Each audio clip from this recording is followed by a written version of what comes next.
ማቴዎስ ወንጌል ምዕራፍ 23 ከቁጥር 37 እስከ 39 ነቢያትን የምትገድያቸው ወደ አንቺ የተላኩት ሐዋርያትንም የምትደበድቢያቸው ኢየሩሳሌም ኢየሩሳሌም ዶሮ ጫጩቶቿን በክንፏ ውስጥ እንደምትሰበስብ ልጆችሽን ልሰብስባቸው ምን ያህል ወደድኩ!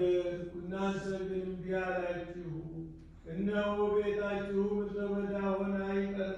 ምድረ በዳ ሆኖ ይቀርላችኋል።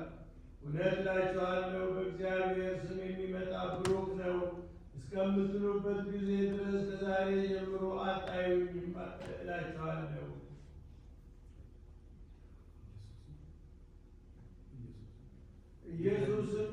ጌታ ኢየሱስም ከቤተ መቅደስ ወጥቶ ሲሄድ ደቀ መዛሙርቱ ቀረብ ብለው የቤተ መቅደስን የሕንፃውን አሰራር አሳዩት።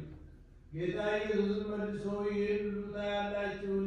እውነት እላችኋለሁ ድንጋይ በድንጋይ ላይ ሳይፈርስ አይቀርም አላቸው።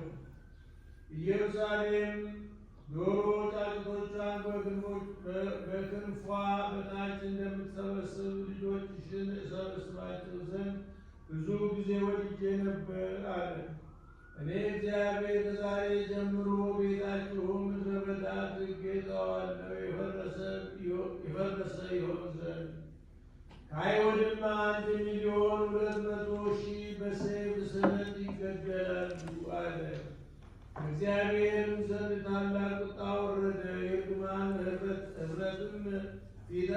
ኀፍረትም ፊታቸውን ሸፈናቸው። መድኃኒታችን ክርስቶስ ሰው ሆኖ መጥቶ መከራ ተቀበለ፣ በመከራውም አዳነን።